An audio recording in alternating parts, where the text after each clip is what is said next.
What's up, rock stars? It's Rox coming to you today with the review for Power Book 3, Raising Kanan, Season 1, Episode 5. So, this is a beer and a Bloody Mary later. I just went to lunch with Scotty and Jamar, and I am tired and I am full. I've got the itis, but I was like, I gotta do this video. I have a book club meeting this evening. Are you guys a member of the Roxy Reads Book Club on Patreon? Hey, $2 gets you in. It's a monthly fee. And you get to come to the meetings and partake with us whenever we do extracurricular. Okay, so anyway, you guys can, if you're interested, I'll leave the link down below and you can join up over there. But anyway, you guys, Power Book 3, the review, let's get to it, shall we? All right, you guys, so the show opens with Kanan trying to get his fit right for school. You guys remember them days. You put on your shoes, make sure it matches with the jersey, make sure the jeans go together, make sure you get your stance right when you're in the hallways and when your friends see you, you looking good. Okay, that's what Kanan is doing. He finally puts on his white Air Force Ones, the ones that he had, rest in peace, what was his name? I was gonna say D-Wiz. I was about to say D-Smoke. He puts those on and he notices that there's something on his sneaks. Okay, and when he wipes it off, it's a little bit of blood. Those are probably the shoes that he had on when Marvin shot one of Neek's boys. Okay, so just a reminder that you're always on the go, always on the grind, always trying to get away, always looking out for your life. When he comes downstairs, okay, here's another example of him looking out for his life, because Rock looked like she about to kill him. She's sitting at the table. She got the shirt that was underneath his bed. She's just looking at it. He looks at that, looks at her. She was like, yeah, I've been knowing about this shirt for a few days. I was just waiting to see if somebody was gonna say something about it. But since you're not really saying nothing about it, I thought, man, that's enough blood. Looked like damn Kanan got shot. But here I am looking at you and you ain't got shot. So you must have been right next to somebody who got shot. She was like, you was with Marvin at that damn safe house, wasn't you? I told you to stay away from there. And he was just like, well, he was walking by and he saw Marvin trying to clean it out and he didn't want Marvin to do it by himself. And she was just like, Negro, please. Like, you so damn helpful all of a sudden, huh? I can't even get you to wash the fucking dishes in this house, but now you helping Marvin take the drugs out? Okay, Rocky is smarter than that. Rock is smarter than that. She's so disgusted. You know, get out of my face until I figure out what to do with you. I told you to stay away from there, that you was done with this whole thing. Well, Kanan clearly wasn't done. Afterwards, she fussing at Marvin about it. Okay, she's actually sitting at the table with Marvin and Lou. And she was just like, you ain't really told me everything that happened at the damn safe house. And he was just like, what, right? I mean, okay, the details was, he was there. He was like Rambo up in there, those niggas everywhere. He was pow, pow, pow, like Soldier Boy. He was like, I gave you the basics. And she was like, yeah, the basics was Kanan was there. Was that part of the basics that you left out? And then he just kind of does his hair like, damn, he didn't know she knew. She was like, yeah, Kanan told me. She was like, I fucking told you not to have him damn near that safe house. Okay, and she just basically goes off on him, tells him that's exactly why she can't trust him to do anything, because he's always been a damn fuck up. Okay, and even for him, this is a big fuck up. So she's pissed at him as well. But you know what, she, just like she told Kanan, she ain't got time right now to be dwelling on the stupidity of her brother. So until she figure out what to do about that, they got to move forward. All right, and this whole shit with Unique, they gonna have to settle it. Now, we ain't trying to go to war, but we need to fix this, and they need to know that we responding. So she gonna put some irons in the fire, and she looks at Marvin. She says, and don't you do shit, okay, because I'm handling this. Okay, don't need you fucking nothing else up. I'm tired of having to clean up after your ass anyway. She walks away, and Lulu looks over at him, and he was just like, well, you always fucking up. Okay, so and Marvin just kind of puts his head down. Poor Marvin. I guess the boy just, his reputation precedes him. After they leave out the house, and Lou is still teasing him, just like, you always fucking up, you just been one all your life. And Marvin was just like, shut up, nigga. Always tap dancing behind your sister. You do anything that she tell you to do. Old step and fetch it ass,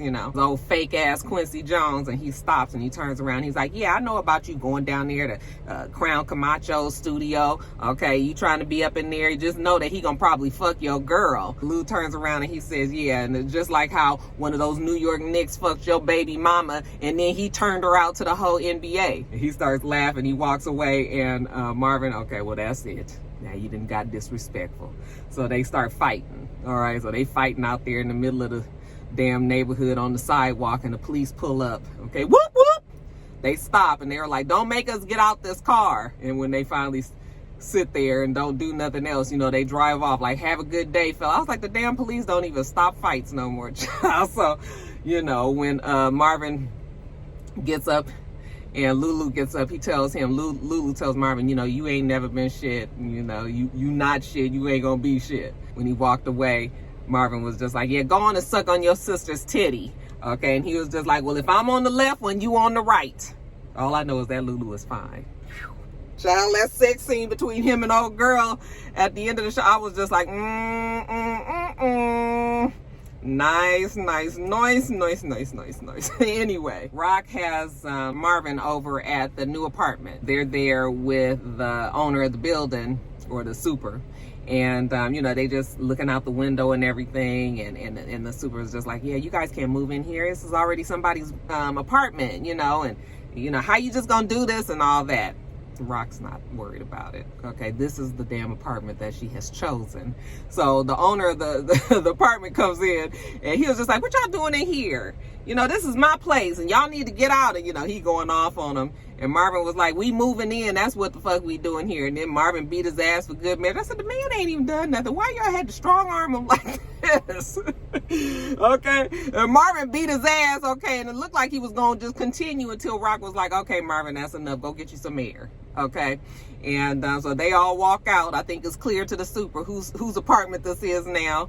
And when they walk out, Rock walks up to him, and she was just like, yeah, now you and I both know that this is now my apartment. Okay.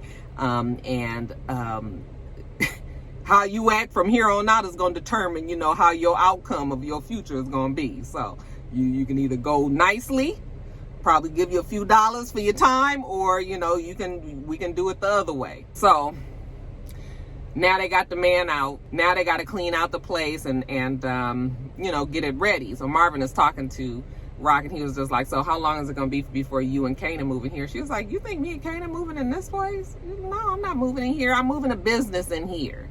Okay, this is a perfect location. We can see up, you know, we can see before the ops, before anybody tries to come get us, we can see them a mile away. All right, but no, we're going to be in here. We got this apartment. We're going to get the apartment that's underneath us, and we're going to do some construction in here so that we can have a shoot. So just in case the police get to feeling froggish, or anybody else, you know, we can drop the drugs through a chute down to the apartment beneath us. So Rock is always thinking ahead. Okay, remember she said that she's a visionary. Now we jump over to Kanan, and Kanan is in his class with Symphony. And you know what? Surprise, surprise, Kanan actually enjoyed the class. You know, it's just kind of cool to learn about things that he didn't know anything about. And he cannot help but admit that Symphony seems to be cool as well. So afterwards, after class, he's talking to Symphony and just telling him how, yeah, you know, the class was pretty cool. And,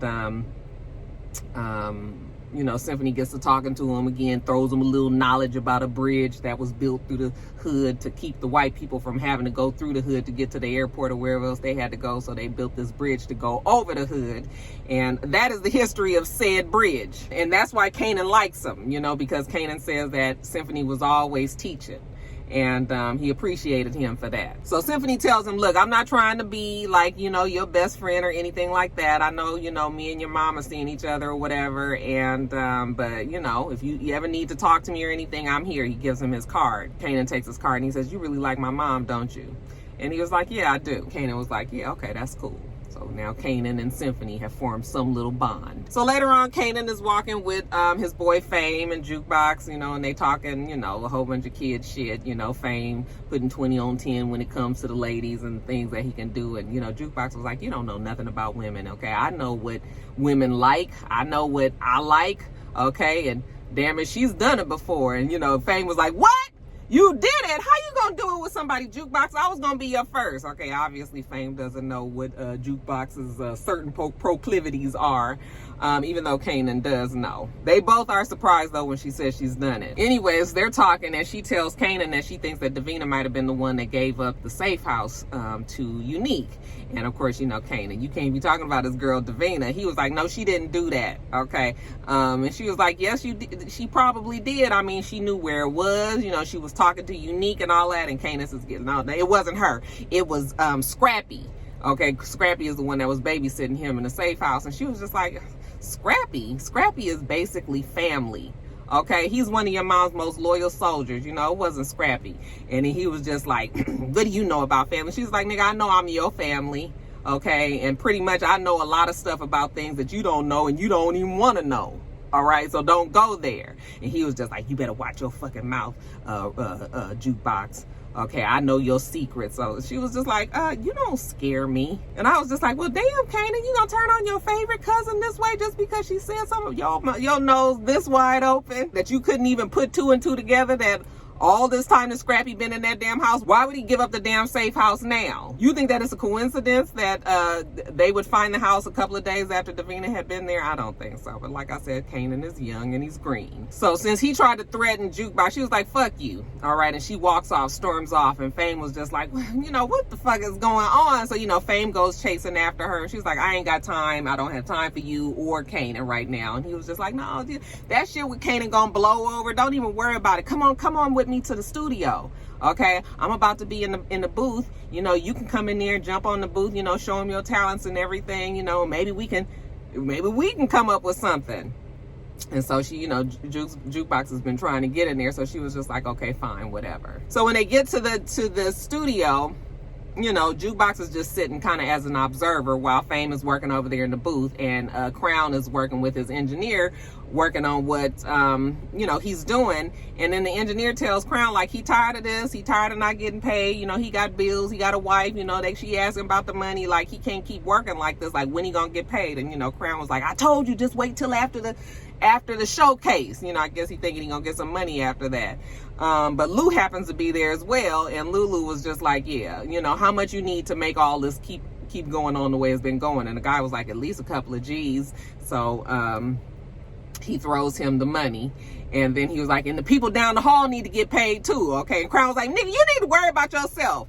All right, Lou throws him another stack of money, like, we gonna keep this going. Okay, and since I'm here and since I'm funding this whole thing, my niece need to get in the booth.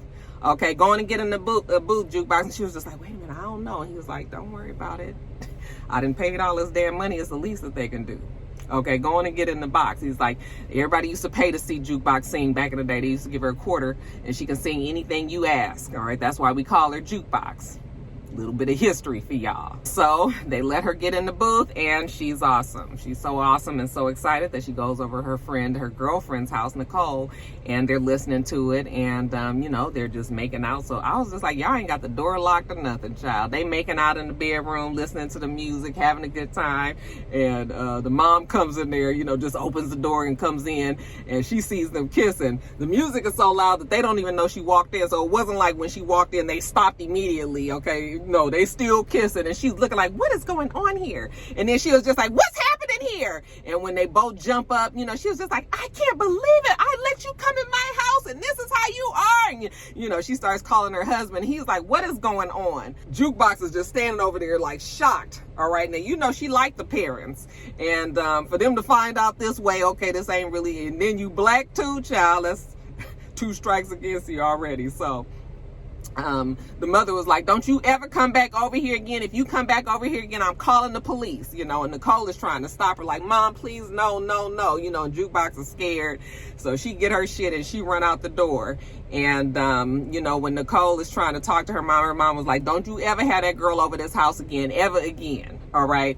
And poor Nicole, she looks down out the window at Jukebox, who's out in front of the house, and ain't nothing she could do. She just closes the window, and Jukebox is awesome. Oh, that poor Jukebox, just broken hearted, you guys. Had to walk on home and, you know, think about her just losing her girlfriend. Now, Kanan, after his confrontation with Jukebox, you know, he goes home. He's frustrated. When Rock gets home, he was just like, you know what? You've been playing me all this time, trying to make me feel like I'm in. I'm not really in. I'm in one minute, I'm out the next. Okay, he tired of this. He wants to be fully in. She was like, what, do you want me to give you a corner or something? Because that is not happening. He was like, no, I want you to teach me how to cook. And she was like, cook what? Spaghetti? No. And he was just like, no, I need you to teach me how to cook. And she was just like, look, it's clear that you my child, okay? You know exactly what you want. You ain't afraid to ask for it. But you know what? It's a lot, Kanan. This is a lot that you asking me, and I just need to think about this, okay? I was just like, girl, I mean, you can either teach him the right way or he can go learn it on the streets the wrong way. But this boy is determined. I know as a mother, sometimes we can't see it, but, you know, you might as well just pull him in the game and try to protect him because he's definitely going to do it. Okay, and he done already messed up enough shit already. Yeah, it's a lot for Rock to think about. Rock got a lot on her plate. Okay, that damn owner of the safe house, you know, where the store is that a bodega or is that just a store, child? I don't know. He wants to get paid more money and he just nosy and he be asking a lot of questions. I was like, girl, I mean, he about to be some sort of pain. I'm sure Rock could get rid of him if she really needed to, but she probably don't want that kind of heat right now. So, but he's about to be a problem. And then she got the shit going on with Neek, and you know, Kanan is about to have her nerves bad too. I feel sorry for Rock. Now, you guys, let's jump over to Marcus. So Marcus and his partner go to the safe house, you know, where the shooting was happening, and it's all cleaned up, no evidence there, no body there, you know what, and if it's nothing there, Marcus ain't even gonna worry himself about it. Marcus still got his own problems, okay? Marcus needs a bone marrow donation. Remember, we found out that he was sick. He has some sort of rare cancer. And so I guess he was able to scrape up a cousin or two down there, wherever they were. And turns out the doctor tested both of them. And, oh no, I think it's just one cousin they were testing both. No, maybe it was two. I don't remember, you guys. But the doctor did say that both of them weren't candidates that they could use. So they still at square one. He don't have no bone marrow that he can use. And, you know, shit is getting serious, okay? You know, Marcus was just like, do I need to start making arrangements? Like that kind of serious. And she was like, if we can't get you on the national register and, you know, we can't get somebody to help you, then, you know, we're going to have to start talking about other arrangements. So, yeah, this is that serious, okay? And Marcus is looking real stressed out. So now Marcus is back on the beat, back on the streets, okay? And he's watching Kanan, him and his partner. And he gives his partner a little real quick lesson on Kanan, who he is, you know, who his mom is. He's a big time drug dealer. She used to be with the king of drugs back in the day. Kanan's dad actually got killed, but now Rock is the one that's doing the business. And so, you know, we consider her the queen. And then, of course, Kanan is like the prince of the South Side. All right. And he was like, and you know how it is when you're trying to get to the queen, you know, she was like, yeah, sometimes you got to go through the prince. That's exactly right. So now they're going to be following Kanan to see what his moves are. And we see Kanan, he going to go confront Scrappy. Okay, Scrappy out with his boys or whatever. They hanging out, shooting dice or whatever they doing. And Kanan walks up to him and was just like, hey, you know, you the one that told where the safe house was. And he was just like, boy, please go away. Okay. And then he was just like, yeah, you know, I'm here, you know, you gave up the place. And he was just like, why would I do something like that? Okay, no, I did not do that, and I know your mama ain't sent you over here. Okay, you better be glad that you her son, because otherwise I'd fuck you up. Your mom knows I'm loyal. Well, you know, Kanan's still trying to prove a point. I said, Kanan, don't get your ass beat up out here. So he's still accusing the guy, and then he pushes him, and then, of course, they start fighting. Now, I told you guys that Marcus was watching them from afar, so he pulls up, you know, and both Kanan and Scrappy, they stop. It looked like Kanan was actually getting the best of Scrappy at the end there, but you know, they was out there scrapping. I think Scrappy wasn't really trying to beat him up because this is Rock's son, but you know, damn, we out here in the middle of the street, he came up on me like I got to do something. So anyway, Marcus and his partner, they end up taking both Kanan and Scrappy down to the station. You know, that's all Marcus wanted was to get Kanan. So they get down to the station, and Marcus is interviewing, I mean, not interviewing, but he's like booking Kanan. So he's like, what's your name? Okay. And Kanan was like, I'm not saying anything until my legal guardian gets here. I said, legal guardian? You talking about your mama? He was like, he not saying nothing. And he was like, look, Kanan, okay, I can make this shit real easy, or we can make it real hard. Okay, now I'm sure you don't really want to go the real hard route, so you need to just go on and cooperate with me. All right, so he starts asking Kanan the questions, and Kanan starts answering them. Then right when he is about to ask him the next question, Symphony walks in. I guess this is the legal guardian. I'm here to pick up Kanan. He was like, nigga, who is you? Okay, he was like, I know that you shouldn't be out here just, you know, arresting black boys just because the fact that they black. And he was like, oh, here go another one of these niggas, you know, that done graduated from the University of Nowhere. Oh yeah, you're in here throwing around your weight. And Symphony was like, I'm not a nigga. And he was like, okay, brother, well, you know, when I'm finished doing whatever I'm doing. And he was just like, and I'm not your brother either. All right, so, you know, what exactly is Kanan even in here for? And Marcus was just like, you know what, go on, and he gonna let Kanan go. He ain't really got no reason to pull him in. Okay, but you better watch your back, boy. Okay, so Kanan and Symphony leaves. Now, before Symphony got there, Kanan was wiping his mouth, because you remember Scrappy had hit him in the mouth and his mouth was bleeding. So he had wiped his mouth with some napkin, and he set it down on the table. And so Marcus is just kind of still putting in his information, and he looks on the screen and he sees something that like kind of alarms him. He looks at it and then he just stops, and I was just like, oh, what you about to do, Marcus? He looks down at the paper that has a little blood on it that Kanan left behind, and I was just like, oh my God, are you about to try to like pin some, you know, use his DNA and pin a crime on him or something? Like, what are you doing, Marcus? Right? Hold on to that. Symphony takes Kanan home. So when they get home, you know, Kanan was like begging Symphony not to tell his mother. He's like, I'm telling you, you don't know my mom. Like, when she gets mad, you know, she want to burn some shit down, she burns it all down. All right, even though I think Rock liked Symphony enough that she would have probably listened. But, you know, Kanan was just like, no, you don't want to tell my mom, please don't tell my mom. And, you know, finally Symphony is in a bad place. He's like, I'm not trying to get in between you guys. Like, this is really none of my business. Like, why, you know, why did you call your damn uncles? Okay, you calling me. All right. And Kanan asked him, please don't say anything. And he was like, listen, I'm not going to lie to your mother. So if she asks me something about it, then I'm going to tell her the truth. Okay, but I won't offer up any information if that makes you feel better. Okay, so now him and Kanan have even a stronger bond, because now they have a secret between the two of them. I was like, I don't know, Symphony. I don't know. You know how Rock feels about her son, okay? It's always best to come clean when it comes to Kanan. Now, Scrappy must have got out of jail too. He's walking down the street, you know, walking back home, and Rock pulls up in the Range Rover, all up on him, and he was like, look, Rock, he came up on me. He rolled up on me and he wanted to fight. Like, I didn't want to fight him, but, you know, we out in the thing. Like, I had to represent. I couldn't let him just punk me like that. And she was like, get in the car, Scrappy. And she got this look on her face. I'm just like, come on, Rock. I mean, you know the game. You know, I know that she knows how shit goes, but I also wonder if she's going to be blinded by the fact that it's her son and not somebody else. We don't see the conversation that Rock ends up having with Scrappy. But next thing we know, he's at Unique's place, okay? And long story short, he now infiltrating Unique's camp, gonna act like he's turning to go over there and work with Unique, I'm sure, so that he can give, you know, report back to Rock. I keep wanting to call her Rocky, which is a dangerous ass game, okay? Because both Neek and Rock look like they operate on the same level.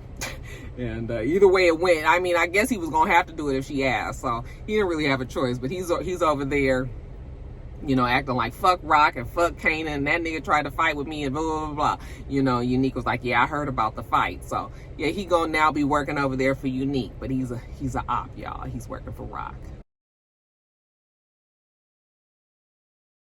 And then lastly, you guys, we see Rock at home since Kanan asked her to teach her how to cook. Okay, she was like, this is probably the biggest mistake that I'm ever going to make in my life.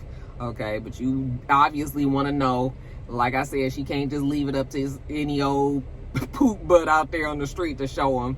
So yeah, she gonna show him how to make this fucking rock. Okay, first things first, this is already a violation that we cooking in the house. You don't never cook where you sleep. Okay, but she also can't afford to take him to the lab, so we just doing one little rock here at the house. Okay, can't hurt nothing. But she about to show him, so she takes him through all the motions and all the chemicals and the boiling of the water and the ice cube and the, you know, all this, and making it ferment and doing it, twisting it up in the bottle and all of that. So she's giving him all the lessons, and he's doing it, and he makes his first rock. Okay, and she just got this look on her face that she's been having since the first episode. Remember when she was showing him how to shoot the gun? It was that same look, like, Lord, I don't know what I'm doing to my baby. Okay, but really, Rock don't have no choice. When they finish, you know, Rock is taking the trash out, and she goes out to the front of the house, putting the trash in the trash can, and it's nighttime, and Marcus walks up to her. He wanted to talk to her about, you know, putting together some dates, okay? He knows that when Kanan's dad died, what certain time he died, when he went to jail, you know, and evidently Marcus and Rock went together when they was in high school, okay? Or high school age. And so when Kanan gave him his information, he was able to see the birthdays, and he was just like, ain't no way that old boy could be Kanan's father. All right, and basically we find out that Marcus is actually Kanan's father. I was like, I knew it was going to be some sort of twist like this. And watch Kanan also be the one that could that's a perfect match for that bone marrow. Okay, but we'll talk about that later. That's gonna come down the pike some kind of way too. But you know, Rock is listening to him. He was just like, that's my son, okay? You kept it away from me. And, you know, Rock was just like, you stay away from my son, all right? But Marcus is looking like, that's our son. And this adds just a whole bunch more to the pot. And basically, Rock was just like, don't you say nothing about it. So the plot thickens. All right, you guys, I'm sorry if the air's been blowing in the thing all this whole time. It is so freaking hot, and then this hair is kind of heavy as well, so we had to turn the air up a little bit. Anyway, you guys, I'm gonna get my videos edited and up to you guys. This probably won't be up until late Sunday night, okay? But I'm gonna get them up. I'm determined, all right? Make sure that you guys rate, comment, and subscribe to the channel. I'm itsrox. The channel is itsrox. Everything else I do will be in the bottom bar. All right? All right, so I hope that you have a wonderful, wonderful rest of your day, and I plan on doing the same. Till next time, rock stars. Bye.